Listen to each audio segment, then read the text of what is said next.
Greetings, brothers and sisters, brother minister, back on talking about the Sabbath day and going to the chapters that people who commonly use to try to go against the Sabbath day. And again, I believe scripture cannot contradict itself. It amazes me that when you bring up the 10 commandments, you say, should we obey them? People will say yes. You show them the 4th commandment, remember the Sabbath day and keep it holy. You prove to them the Sabbath day is the 7th day of the week.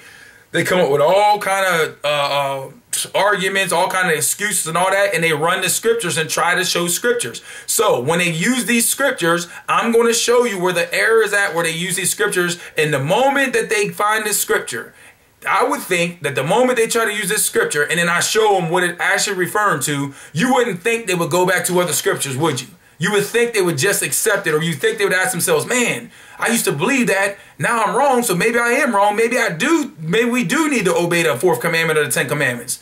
But why do they continue to do that? So I did a video before, I did a video recently on Romans chapter 14, where people try to go to that one. Now let's deal with Colossians chapter 2, verse 13, or verse 14 through 17, and let's see if this is referring to the Sabbath day. Once again, let's go to the scriptures with this. Colossians chapter 2, verse 14. Blotting out the handwriting of ordinances that was against us, which was contrary to us, and took it out of the way, nailing it to the cross. This is where people say the Sabbath day was nailed to the cross. They say the 10 commandments was nailed to the cross. It's error. It's error, flat out error. But this is where they start at. They get it from that, because something was nailed to the cross. Now let's look at this. In having spoiled principalities and powers, verse 15, he made a show of them openly, triumphing over them in it. Verse 16, here's where the problem comes. Let no man therefore judge you in meat or in drink or respect of a holy day or in a new moon or of the Sabbath days. And that's where they say, gotcha. Verse 17, which are a shadow of things to come, but the body is of Christ. Now let's deal with this. They say in verse 16, let no man therefore judge you in meat or in drink or respect of a holy day or of a new moon or of Sabbath days. And they try to say, see, you can't judge us about the Sabbath day. Error. Because you got to look at verse 14. It's talking about something that was taken away. Now, the only way that you could try to say this applies to that is if you say that the 10 commandments are nailed to the cross, if they're taken away. If you say that, then you're saying adultery is nailed to the cross. No longer have to follow that. Stealing, don't have to follow that. Putting other things before God, don't have to follow that. Take God's name in vain, don't have to follow that. Honor our father and mother, don't have to follow that. Those are nailed to the cross. That's what you would have to say, because verse 14 is talking about things that was nailed to the cross.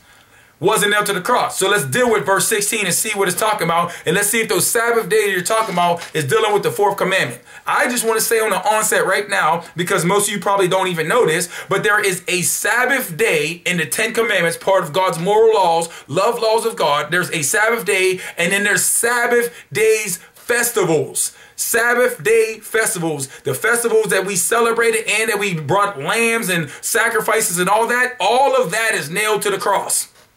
So we don't have to judge nobody in that. It's not talking about the Sabbath day of the 4th commandment. It's talking about the Sabbath festivals, the Sabbath feasts. And you're going to find out, because verse 16, those who think this is dealing with the Sabbath day, I bet you think this says don't judge nobody in meat or drink, meaning don't judge nobody what they eat or what they drink. That's where you're going to find out where you're wrong. I'm going to show you with scripture that it's not talking about that either. Let's go to verse 16. Let no man therefore judge you in meat or in drink, or respect of a holy day, or of new moon, or of the Sabbath days. I said earlier that the Sabbath days is referring to the Sabbaths. There's Sabbath festivals. There's Sabbath festivals and feast days and convocations. Now, listen, I'm going to show you. Go to Ezekiel chapter 45. Ezekiel chapter 45, verse 15 and 18. Ezekiel chapter 45, verse 15 and 18. And when I get done reading this, you should now see where the error comes in, and it should now make you think, whoa, should we obey the 10 commandments? Should we obey the 4th commandment? Because this has nothing to do with the Sabbath day of the 10 commandments. It deals with the Sabbath days of the festivals. You're going to see this. Ezekiel chapter 45, verse 15 through 17. It says, and one lamb out of the flock, out of 200, out of the fat pastures of Israel, for a meat offering, and for a burnt offering, and for peace offerings, to make reconciliation for them, saith the Lord. This is what they had to do to make reconciliation. They sin, they break the law of God, they now have to bring offerings and stuff. Listen, and all the people of the land shall give this oblation for the prince of prince in Israel. Verse 17, it shall be the prince's part to give burnt offerings and meat offerings and drink offerings in the feasts and in the new moons and in the Sabbaths and all solemnities of the house of Israel. He shall prepare the sin offering, the meat offering, the burnt offering, the peace offerings to make reconciliation for the house of Israel. Did you notice in verse 17 that it's talking about meat offerings, drink offerings in the feasts, in the new moons and in the Sabbaths, the Sabbath festival feasts? Not the Sabbath of the fourth commandment. Remember the Sabbath day to keep it holy. It's talking about the Sabbath of the holy Sabbath festivals and stuff. Notice it says meat offerings, drink offerings. Don't judge nobody in meat or in drink. It's talking about that.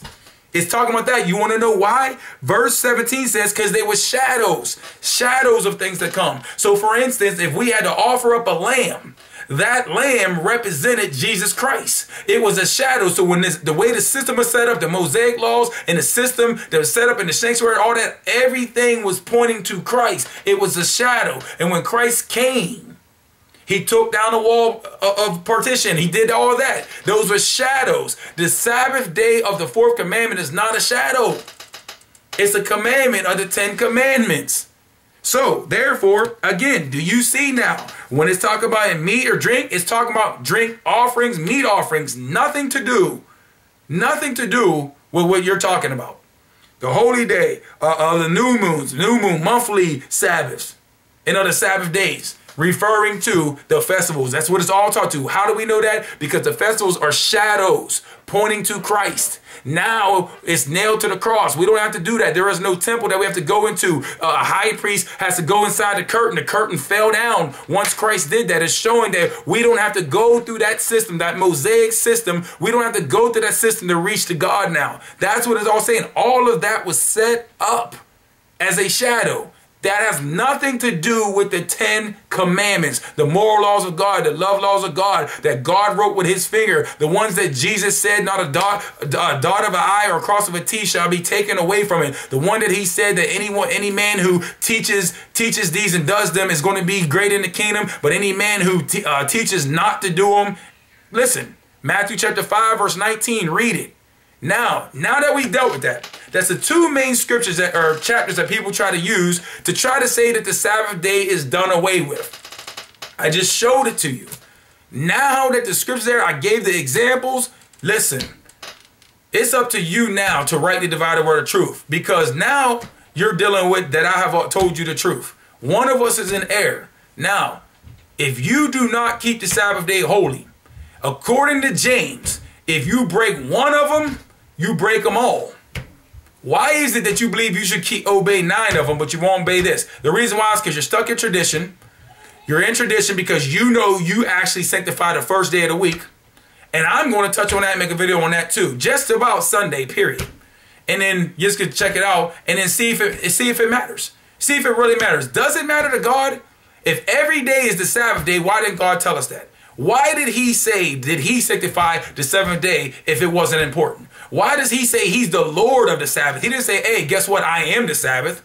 He never said, hey, why are you against Pharisees trying to say all this stuff? The Sabbath is done away with. He told us, he warned us, told us in the end times, better hope that the Sabbath day, when we got to run, it ain't on the Sabbath day. Matthew chapter 24, verse 20, I believe it is. Why would he mention Sabbath day? Why? Why did his disciples respect the Sabbath day, the day of the Sabbath day, when they tried to bury him? Why didn't they just bury him? But they respected the Sabbath day. The Sabbath day still was being kept by Paul and other Gentiles in Acts chapter 13.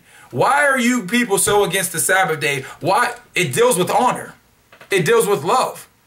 Jesus said, if you love me, obey my commandments. It deals with love. It deals with honor. It shows God's our creator. He's the Lord of our life, not our jobs or anybody else. That's what it's saying. We don't pick our own day.